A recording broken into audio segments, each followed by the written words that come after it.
Uncommon Marketing Matters is an interview series hosted through Uncommon Marketing Works that highlights the accomplishments and learn from failures of experts in the marketing world and how they achieve success through unique and creative tactics.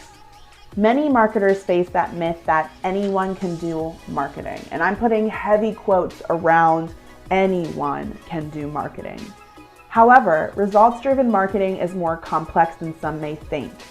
Uncommon Marketing Matters highlights these complexities and gives an inside look into what it takes to be an effective, successful, and innovative marketer. Hello, I'm Amber DeFabio, the Growth Marketing Manager here at Uncommon Marketing Works. Let's dive into Uncommon Marketing Matters. Hey y'all, it's Amber DeFabio, the Growth Marketing Manager here at Uncommon Marketing Works, and we are back with another episode of Uncommon Marketing Matters. In this episode, we are talking to the marketing manager of NTM Engineering, Heather Sweitzer. Hi, Heather. Thank you so much for joining us today. Thanks for having me, Amber. Appreciate Absolutely. It. Yeah. So with this podcast, we're always looking to explore different industries when it comes to marketing and marketing niches. So it's wonderful to have you on from this, this niche, this industry for you to give us even more insights. Let's definitely kick it off with telling us a little bit about NTM Engineering and what your role is there and how you've kind of grown in this position. Yeah, so I've been in the architecture, engineering, construction, which we say AEC. There's a lot of acronyms in our industry for almost 17 years. But I've been with NTM Engineering for 5 years. And a lot of what I do is with proposals. We also social media and, we just try to, as a professional services marketer, we're not marketing things, we're trying to market our people and what our people do and their expertise within our service areas. So it's a little bit different than, I think, typical marketing of things or widgets. It's right. Yeah. Different than product marketing. Yes. So when you first started your career, did you start out in marketing? How did you kind of grow into this? And then especially the AEC industry, because I think a lot of times when we think of marketing and marketing positions, we're thinking, maybe like an agency or something like that. But how did you get into where you are now? So I was not in marketing. I actually started out at a firm doing a state grant administration and grant writing. I had a brief stint with Local Economic Development Corporation before I was hired to continue my grant experience.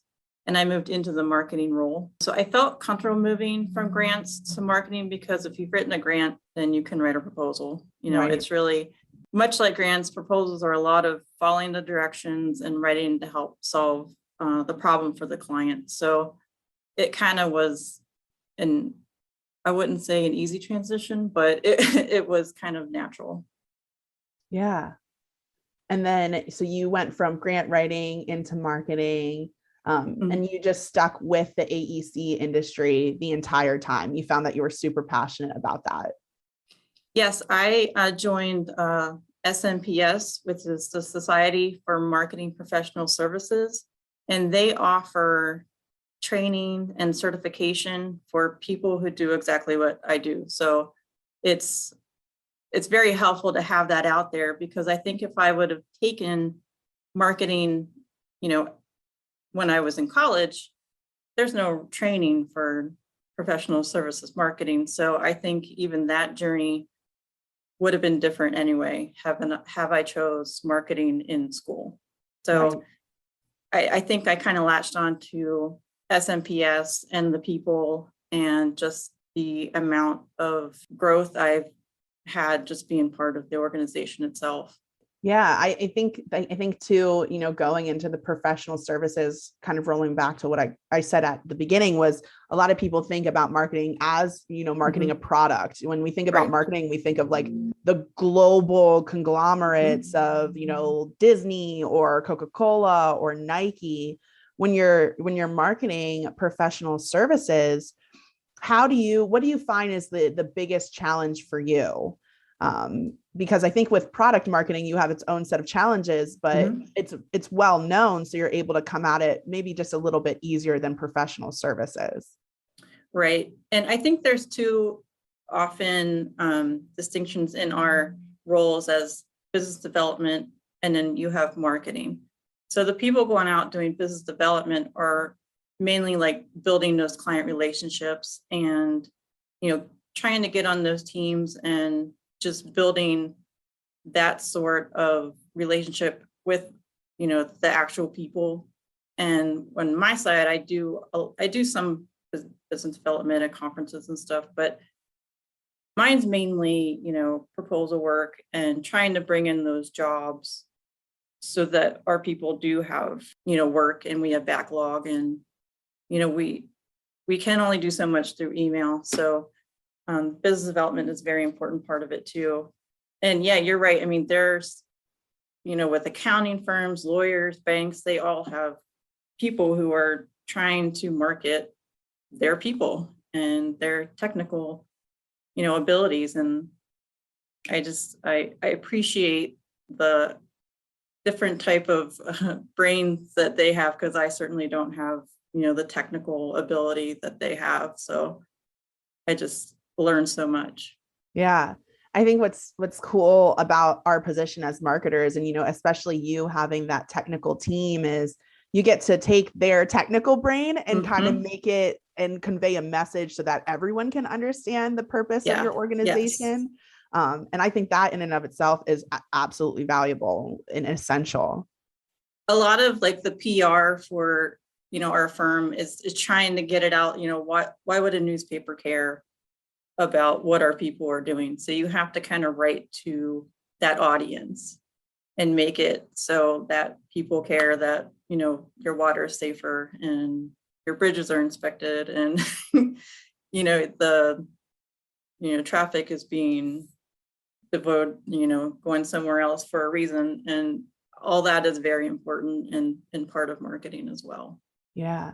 And you had mentioned, email for your firm and for professional services, possibly even in general, isn't necessarily maybe the best route in terms of where you're spending your marketing budget dollars. Whereas with product marketing, that seems to be huge. With professional services, when you're coming up with your marketing strategies and your marketing campaigns, where do you find that, this is where you specifically, from your experience, you lean towards this marketing style or this marketing technique or tactic that you're like, I know for a fact, like, this is where it is and this is how it differentiates from product marketing?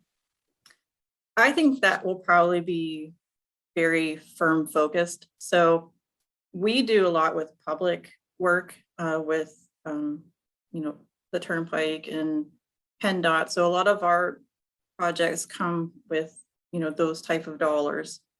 So there's only so much marketing that you can do to government officials. Right. So we really try to focus on our teaming partners, like what firms are going to bring us on, what firms would be the best teaming partner, what firms, we're going to submit a proposal, what team is going to look the best when we submit this submission, like what experts are we bringing in, and also that we are helping to make this project move ahead and to get chosen by, there could be 30 other firms that are putting in submissions that you're competing against. So it's a very wide net.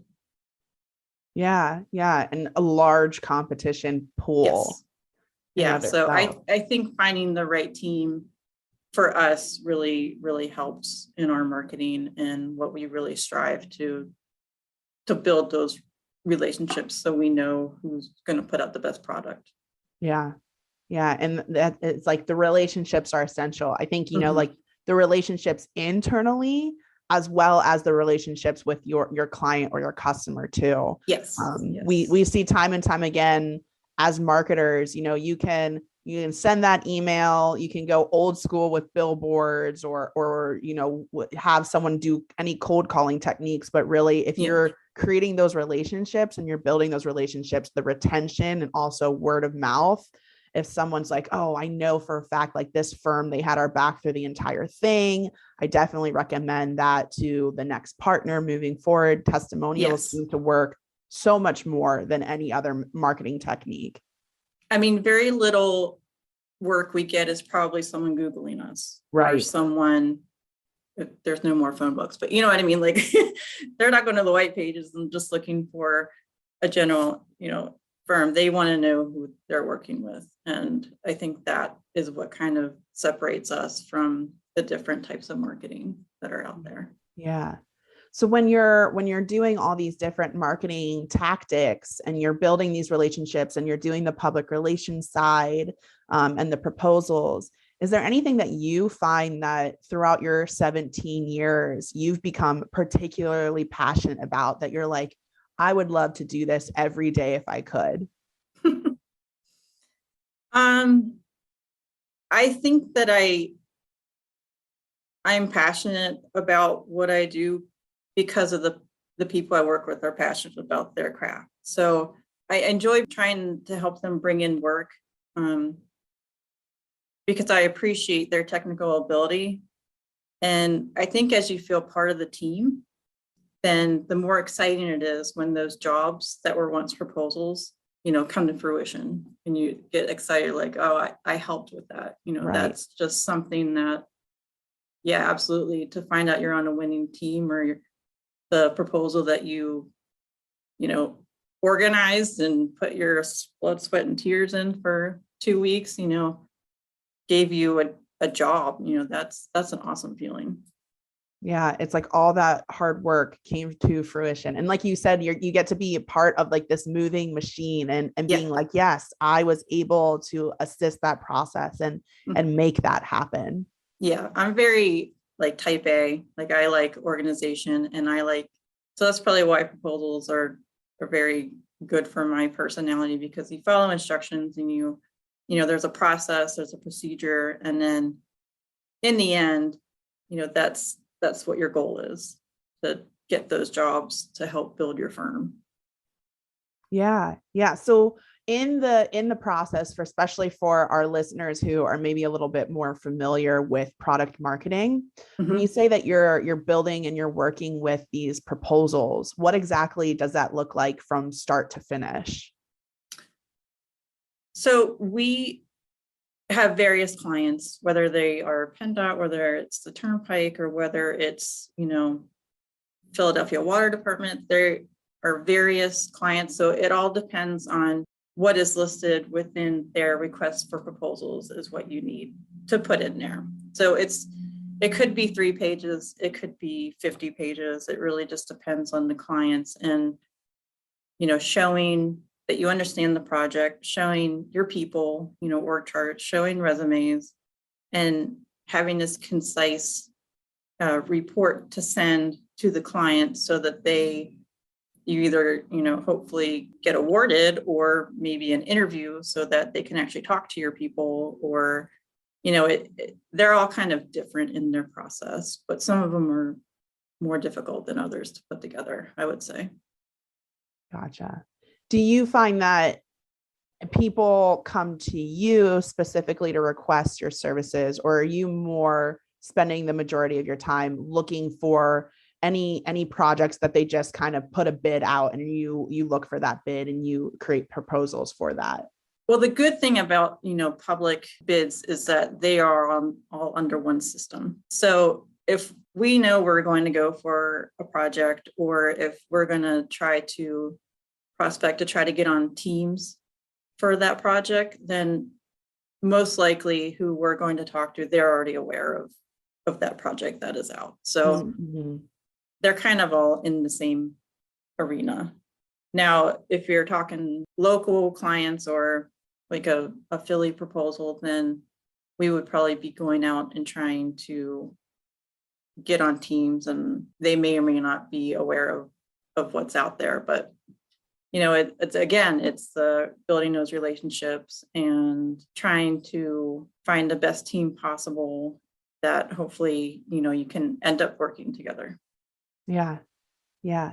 So throughout all these processes, you forming these proposals, you working with your internal team, you working with your clients, having 17 healthy career in AEC and even in marketing. Have you come across any specific stereotypes that someone's thrown your way that had to do with you specifically because you were in marketing that you found comical, or you were like, I can't even believe that's a thing? There's definitely stories. We want to hear them all. I think since we're in a billable industry, which means our technical people bill directly to projects, they can make someone like us in the administrative side feel more disposable, because we are, for the most part, overhead. So I think that you have to make sure you're continually showing your value, and that can be very tiring. Like, we know what we bring to the table, and it may take more time to convince decision makers the importance of, continuing education, going to SMPS conferences, why do they need to put the time into us? Well, going back to, we didn't learn it in school. So these are very important, organizations to be part of. And, I'm fortunate that I don't have to justify my position here at NTM, but I know that's not industry-wide. I think that it can be tiring and it can be defeating whenever, you're not treated as part of the team. Yeah.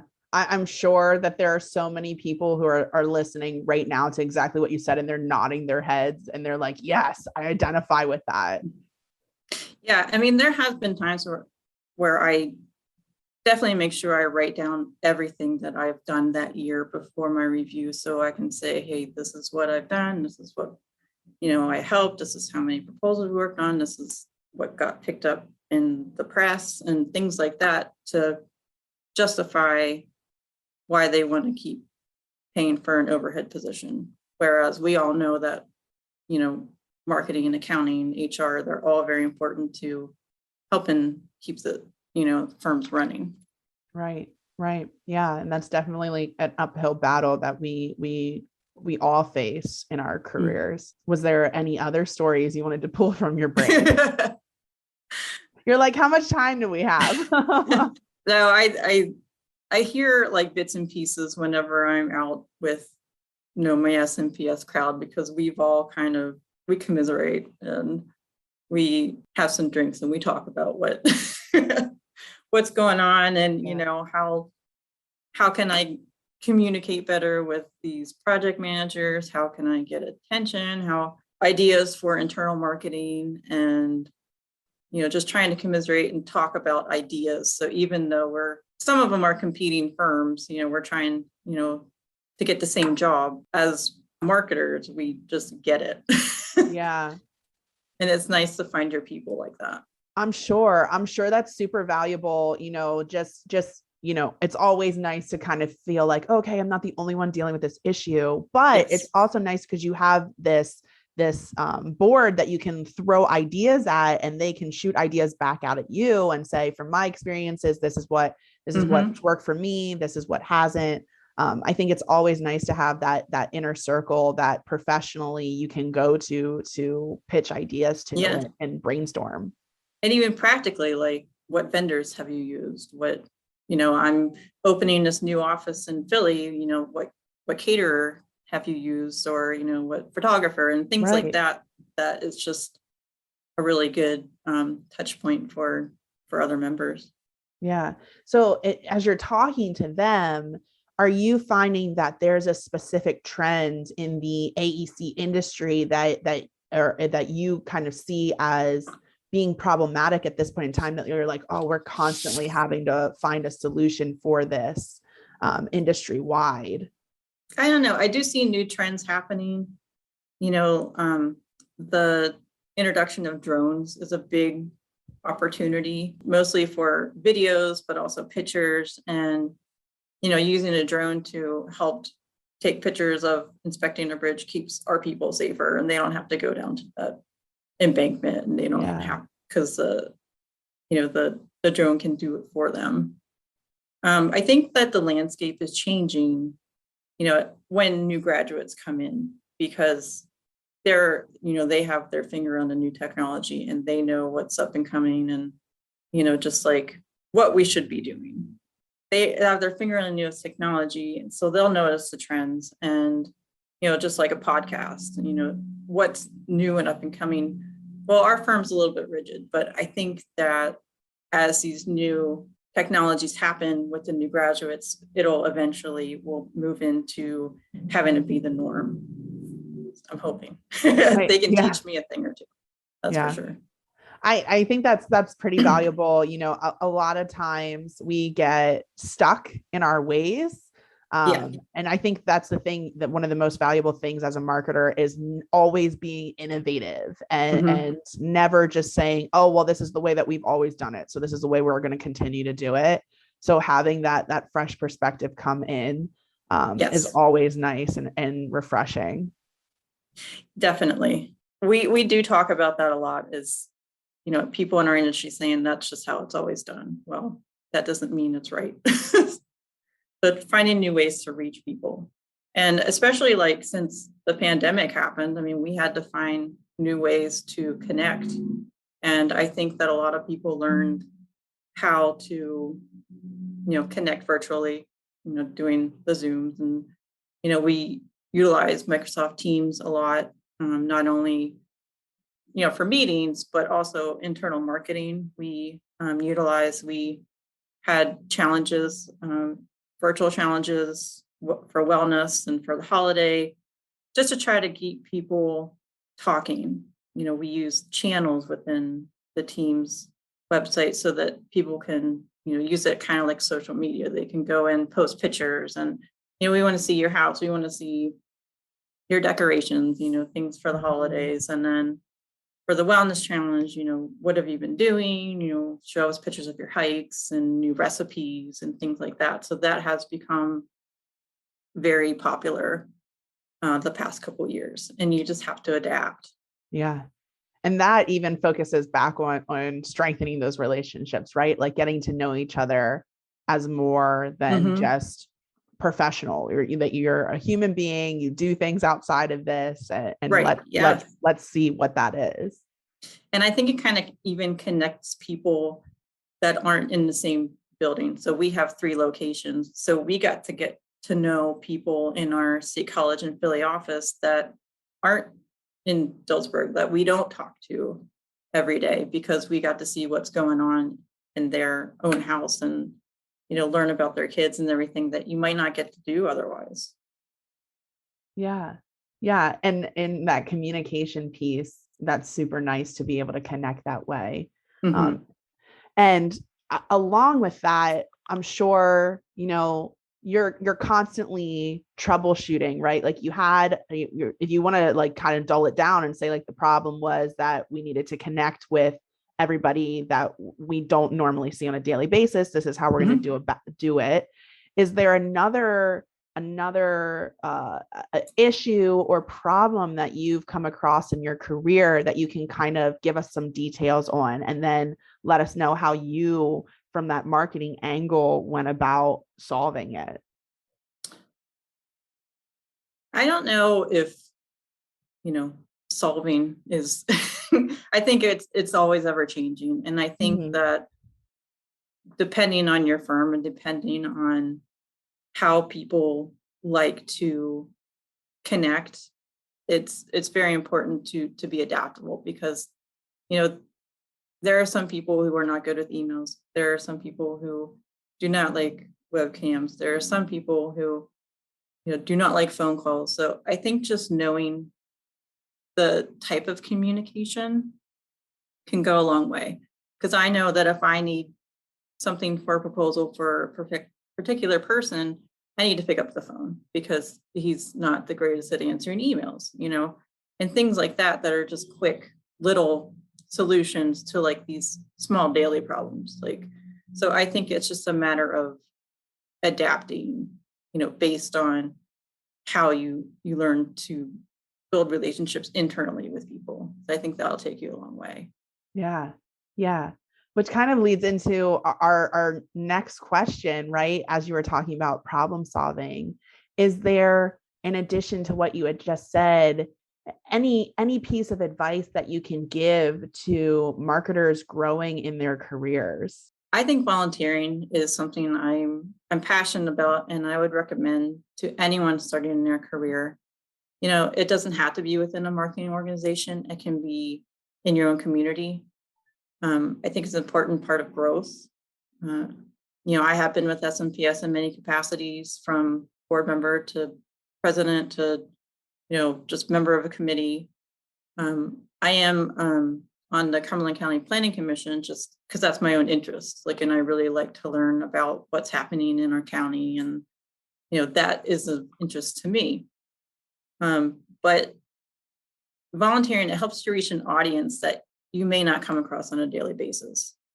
So it helps you market yourself and meet new people in your industry and in your own community, which who knows what doors that may open for you. But I think the more that you take an interest in other interests besides, what you do on a daily basis will bring you growth. And, I'm still always looking for ways to grow and add to my resume. So I think that should never stop. Keep learning, keep volunteering.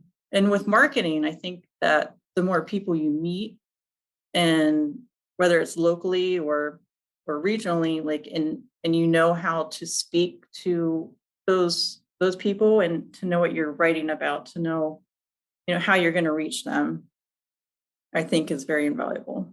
Yeah. Yeah. It's knowing that industry, knowing that client, knowing that person, being comfortable with being able to describe and communicate your value and the things that you do. Mm-hmm. Yes. It seems like even for all marketers, but even for yourself, that's a huge, huge attribute and personality characteristic that we all need to be having in order to be successful in our roles. Yes. And, the more people you bring into your network, the better. So perfect. All right, everyone. Well, that does it for us. We are wrapping up this episode of Uncommon Marketing Matters with Heather. Thank you, Heather, so much for being here. We enjoyed all of your insights. Thank you so much.